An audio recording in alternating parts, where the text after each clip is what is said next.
bueno, esta segunda charla complementa estos aspectos generales, o sea, de la clasificación según los niveles de gravedad y los signos de alarma del dengue, que no son más que la consecuencia de ese conocimiento previo que le dimos en la primera charla.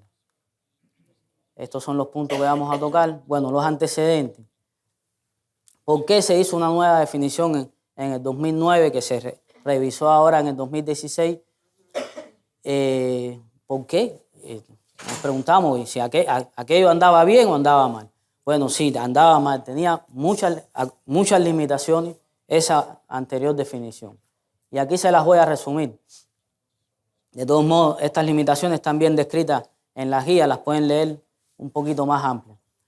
Los criterios diagnósticos eran muy rígidos, se apoyaban mucho en el laboratorio. Por lo tanto, se hacía difícil la clasificación de casos. A menudo la clasificación puede solamente al final de la enfermedad realizarse. Le voy a poner un ejemplo, un enfermo gravemente enfermo, pero que no tenía ningún tipo de sangrado.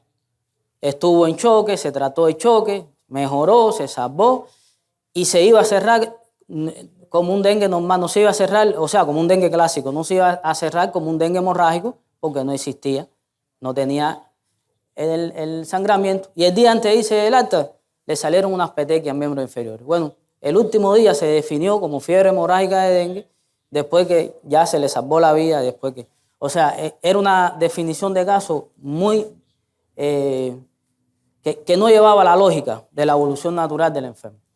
Había poca posibilidad de intervenciones médicas por eso mismo y, por supuesto, todo eso obstaculiza el manejo clínico del paciente. Se excluían las formas graves que ahora están en esta nueva definición, como encefalitis, miocarditis y otras. El término hemorrágico llevaba a confusión.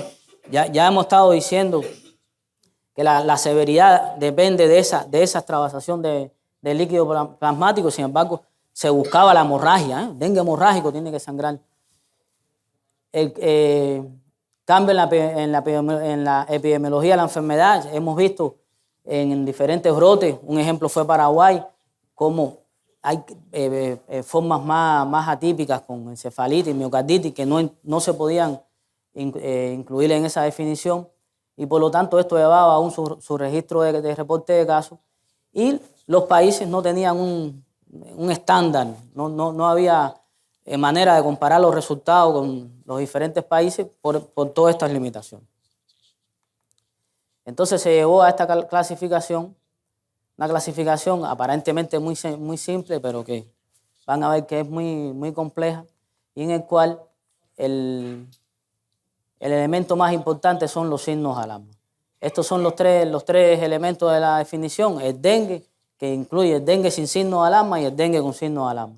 El dengue sin signo de alarma, bueno, la persona en un contexto epidemiológico probable de dengue y que tenga fiebre o más de esas manifestaciones que están ahí: náusea o vómito, exantema, cefalea, olor retrocular, mialgia, artralgia, petequias o una prueba de torniquete positiva y leucopenia. En el caso de los niños, un cuadro febril agudo sin focalización con una duración de 2 a 7 días.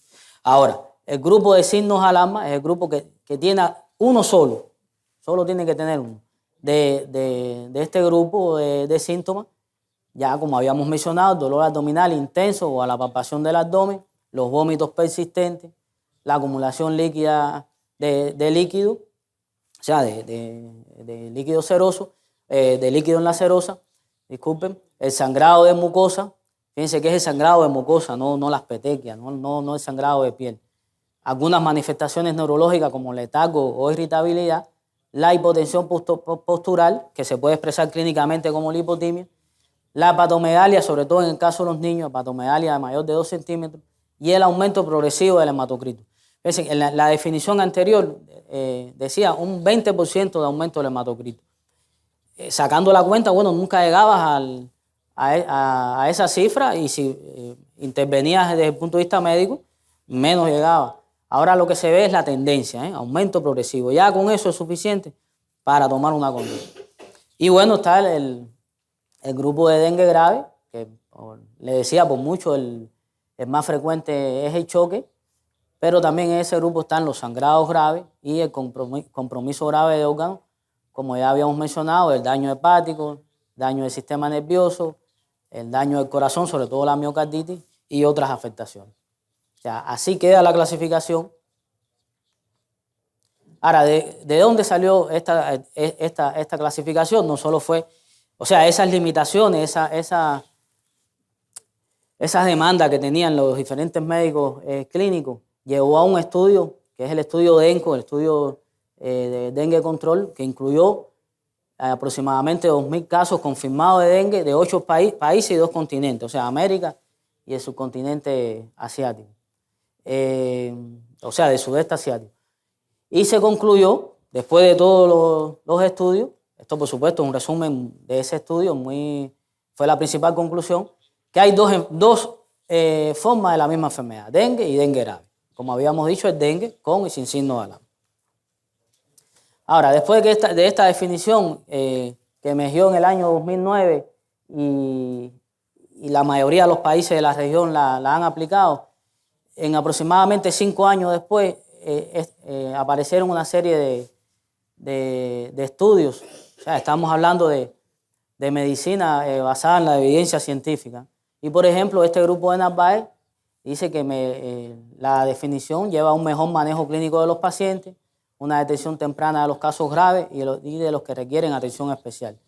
Y Olaf Horthy, que es uno de los promotores del estudio DENCO, y su grupo, plantea que el diagnóstico y tratamiento pueden hacerse con mayor anticipación y sin la exigencia del laboratorio, como ocurría con la clasificación del 97.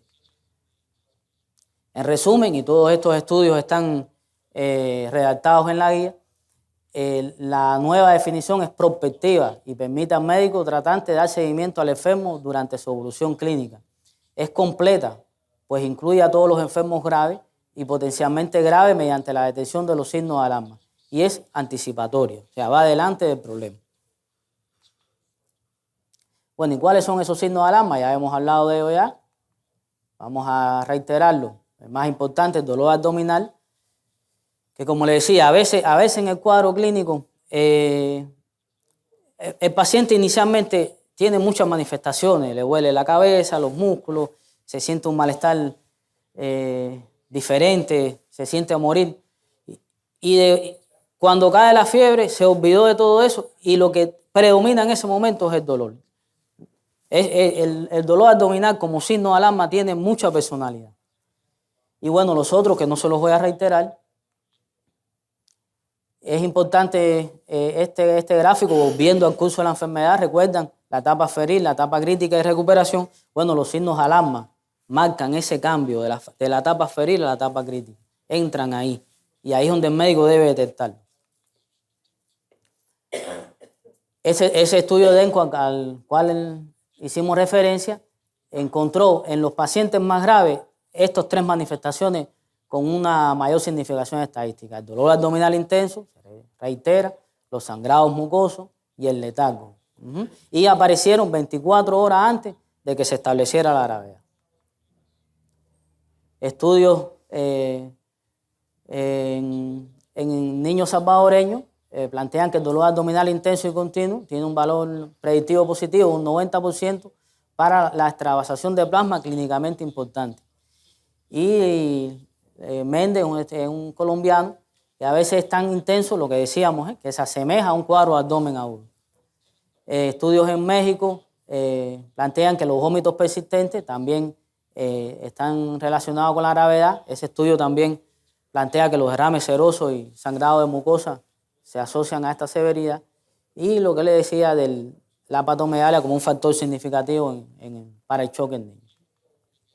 Hay un estudio que realizamos en el Instituto de Medicina Tropical que ya acaba de concluir, que es por Castro y colaboradores, y están incluidos algunos investigadores del estudio DENCO, que incluyó 1.439 casos de 3 momentos epidémicos del país, o sea, en el 2001, el 2006, el 2012, fíjense qué cantidad de enfermos. Y estas fueron las conclusiones de ese estudio. La clasificación del 2009 es útil para el manejo oportuno y efectivo de los pacientes mediante la identificación y el tratamiento de los signos de alarma. Los signos de alarma son útiles para el manejo oportuno y la prevención del choque. El dolor abdominal intenso y mantenido, los vómitos reiterados y el sangrado de mucosa tienen alta sensibilidad para predecir el choque. Y todos los graves por choque presentaron signos de alarma, o sea, un valor predictivo negativo alto también. La hidratación oportuna con Cristalloids evitó la hipovolemia grave y el choque progresivo. Este es el resumen de los signos de alarma clínicos que le mencionamos y de laboratorio, que es el aumento progresivo de la hematocrita. Entonces, esa definición de caso lleva a una definición operativa, a una definición de conducta, que por supuesto también la tenemos en la guía, y en esto se va a basar la discusión de caso que vamos a tener próximamente. O sea, lleva a hacer algunas preguntas. ¿Es dengue? ¿Qué fase? Cuando estamos frente a un enfermo con posible dengue, ¿es dengue? ¿Qué fase es dengue? ¿Cómo se clasifica? Si tiene signos de alarma o no, si tiene comorbilidades, y lleva a la categoría de intervención, que la resumimos de esta manera: los grupos A, B y C. Que bueno, lo que decíamos, que es una definición dinámica, porque el enfermo que está ahora en el grupo A puede estar en 2 horas en el grupo B, o incluso en el grupo C. Entonces, ¿qué cosa es el grupo A? Es el grupo que no tiene signos de alarma ni tiene otros factores asociados, y ese grupo se puede manejar en el hogar. De todos modos, el doctor Kleber va a ser un poco más explícito en este tema. El grupo B1, o sea, ahí está el grupo B, que tiene 2 subgrupos, el 1 y el 2.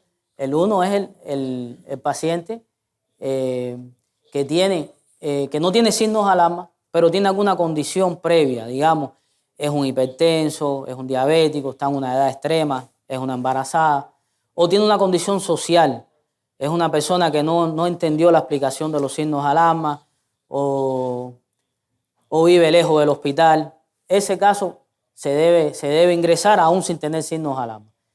El grupo B2 ya es el grupo que tiene signos de alarma, es el grupo que siempre hay que hospitalizarlo, preferiblemente en una unidad de atención de segundo nivel.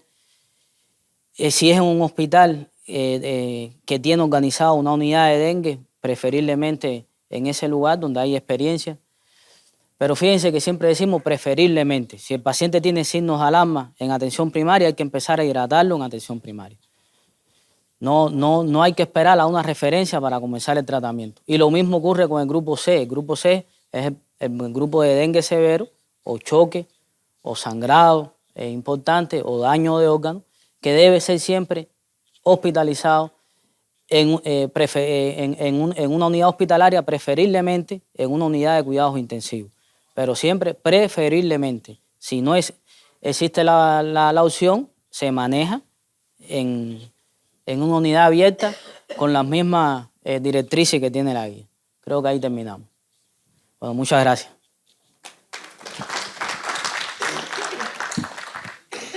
Para efectos de vigilancia, la clasificación clínica, especialmente en la presencia de otras arbovirosis que tienen síntomas similares, ¿cómo se afecta la sensibilidad y especificidad? Volvemos, para efectos de vigilancia. Para el sector de vigilancia, solo de dengue.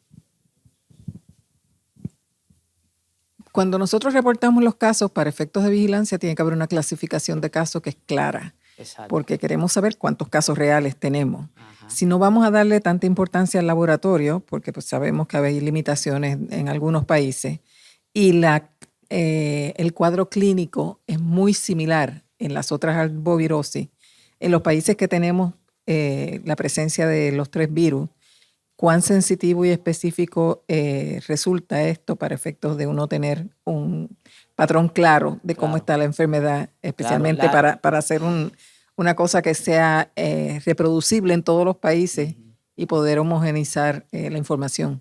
Sí, la nueva clasificación tiene entre sus bondades o su fortaleza precisamente que mejora la vigilancia, o sea, activa más la vigilancia, porque incluye formas clínicas de casos graves que no lo incluía la antigua definición, y por otra parte no se hace tan rígido el definir la severidad de un caso.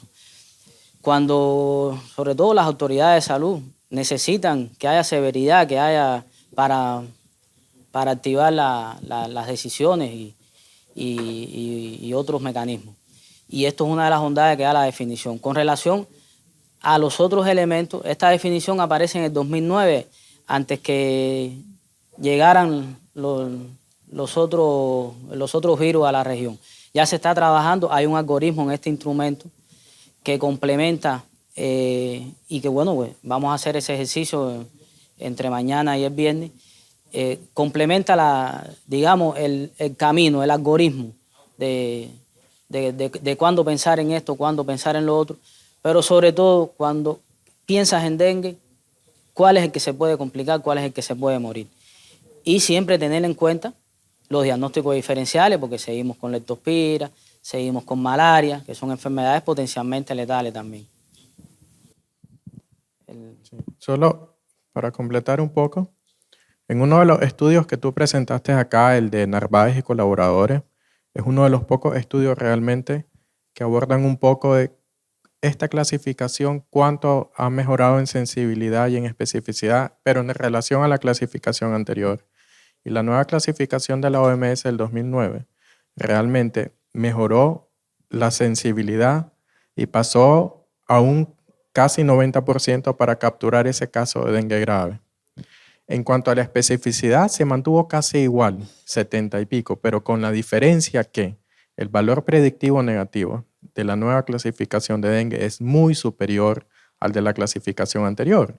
Entonces, eso te quiere decir que ese paciente que la clasificación te está diciendo no es un dengue grave, tenés mucha más seguridad de poder enviarlo a casa en comparación con la clasificación anterior, que tenía un valor predictivo muy bajo, como a 40% menos.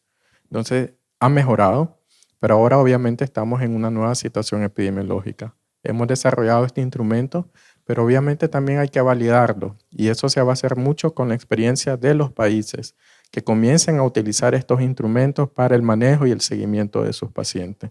Y yo siempre insto que las Américas tenemos mucha experiencia en el manejo de dengue. Nuestra principal debilidad, no publicamos lo que tenemos. Entonces, insto siempre a que esa experiencia de los países en cuanto a manejo, captura de casos, que la publiquen, porque es la mejor manera de generar evidencia. Penso que es una pregunta muy importante cuando la vigilancia nos pregunta a nosotros qué hacer con los datos clínicos. Todavía, pienso que debemos tener dos tipos de entendimiento. Hay un entendimiento que es para el manejo y la clasificación de dengue, zika y chikungunya, pienso que son suficientes para que se haga un manejo adecuado y que se pueda intervenir en el pronóstico. Que el peor es la muerte por dengue. ¿Ok? Para si cerrar un caso para vigilancia, no necesitamos cerrar ahora a 1 de la tarde. Podemos esperar la evolución del caso. Entonces, si el enfermo tiene fiebre, dolor articular y se queda con dolor articular por 3 semanas, certamente es un caso de chikungunya. Todavía si la dolor articular no tiene edema, etc., es un caso de dengue. Entonces pienso que, claro, la gente de vigilancia quiere cerrar los casos. Todavía tiene que acompañar los casos para tener la evolución completa. Como una mujer embarazada, sabemos que está embarazada. ¿Será que el parto al final será un parto normal o será un parto operatorio? No lo sabemos. Debemos aguardar la evolución del embarazo y al final saberemos si es un parto operatorio o un parto por vía normal. Entonces, porque si no, pediremos al clínico que haga la definición de caso en la primera consultación. Es prácticamente imposible. Debemos esperar la evolución del caso para finalizar la conclusión. ¿Ok? Sería como respondería a su pregunta cuanto a la sensibilidad y especificidad. Hay especificidades y sensibilidad. Todavía no sabemos. En segundo día de enfermedad, con fiebre, ¿qué se pasa? Lo más importante para nosotros clínicos es distinguir los individuos que tienen riesgo de muerte de los que no lo tienen. Y tratar los primeros y aguardar los segundos. Buenas tardes. Es muy importante a la hora de que nosotros en el área de las Américas sí tenemos los casos, tenemos la experiencia para tratarlos, pero como bien nos dice, no los publicamos. A veces a la hora de publicar en las revistas son bien rígidos los criterios de inclusión y nos piden estudios, pruebas de dengue positivas, NS1, IgM, que hayamos estudiado otros diferenciales como malaria, fiebre tifoidea, hemocultivos, y es en donde tenemos la mayor limitante. Tendríamos que ponernos a pensar, una cosa es atender al paciente y diagnosticarlo tempranamente para evitar que se desarrolle el cuadro completo, y la otra, poder llegar a un diagnóstico. En la experiencia de ustedes, algunas características que hayan presentado los pacientes que ustedes atienden con dengue que nos pudieran hacer pensar desde el ingreso que este va a ser un caso que va a progresar a dengue severo y que necesitamos tener un seguimiento más constante del cuadro que tal vez nosotros podemos enviar a la casa más tranquilamente? ¿Algo que ustedes hayan podido identificar? La experiencia de nosotros no. Yo, en mi criterio muy personal, yo creo que ningún médico sabe lo que va a pasar cuando el enfermo está en la etapa inicial de la enfermedad. Mandarlo para la casa con tranquilidad, eso no existe. Hay elementos que pudieran ya ser, pudieran predecir, digamos, los antecedentes del enfermo, quizás el estado de hidratación previo que tiene. Quizás el paciente ya ha tenido vómito, aunque no son signos de alarma, pero que ya le va a entrar a la etapa crítica un poco deshidratado, porque ya ha tenido otras alteraciones. Pero lo más importante es garantizar que a ese enfermo se le va a dar un seguimiento clínico todos los días. Hay un error sumamente frecuente, reiterado, en la atención primaria. Bueno, y a veces en la atención secundaria, porque a veces el enfermo, su primera consulta es en un hospital. Vamos a poner el ejemplo del país donde trabajo. Tiene dengue, parece que usted tiene dengue. Está un segundo día, lleva 48 horas con fiebre, dolor detrás de los ojos, artromialgia. Evidentemente es un cuadro de dengue, está circulando y no se parece a otro elemento, a otra entidad, no está focalizado respiratorio. No. Bueno, no hay duda que tiene dengue. Y usted le dice, y ese médico le dice a ese paciente, parece que es dengue, váyase para la casa y regrese al 6º día para hacerle la IgM para confirmar que tiene dengue. Bueno, ya sabemos que la etapa crítica la va a pasar en la casa entonces. Entonces, ¿y cómo ese médico sabe que no se va a complicar, que va a virar al 6º día? A lo mejor nunca vira porque se murió, o regresó, fue a otro hospital y cuando pregunta por él, no, lo ingresaron en el hospital del municipio colindante. Entonces, el mensaje es ese. Por mucha experiencia, por mucha sensatez que tenga el médico, no puede predecir que su paciente va a coger uno de esos caminos. O va a la mejoría, o va al choque, o va a hacer un daño severo de órgano. Eso no lo sabe ningún médico. Entonces, lo único, lo que reiteraba el doctor San Martín, tratamiento enzimático. Hay que estar encima del enfermo. ¿Ok? Yo quiero referirme a un tema importante. Este es un curso teórico, pero yo no me gusta estar aquí, me gusta estar en la consulta. Entonces cierren los ojos y vayan a una consulta médica. ¿Qué paciente llega el primer día de enfermedad? Porque estamos pensando en el paciente que nunca llega. Nosotros sabemos que los pacientes llegan a los hospitales cuando ya no aguantan más la enfermedad. Aquí nadie está, salvo el que vive de eso, el hipocondríaco. Mi mamá, que en paz descanse, le dolía aquí. Oye, yo creo que yo tengo lo mismo que esa gente. Un dolorcito de espalda. Tú sabes, yo tendría un cáncer de pulmón porque querían tener enfermedad. Le dije, mami, el día que te vayas a morir de un infarto, yo no voy a saber si tú tienes dolores de infarto. Tú siempre tienes algo y nunca te mueres de nada. Entonces, si somos un poco pragmáticos, a la hora de ubicarnos en estos cursos, vamos a ser realistas. El paciente llega al cuarto, al quinto día y llega inclusive tarde, que ya podemos hacer poco. Y los signos de alarma es la respuesta a tu pregunta. ¿Para qué llevamos tanto tiempo cacareando con la nueva clasificación? Signos de alarma de dengue.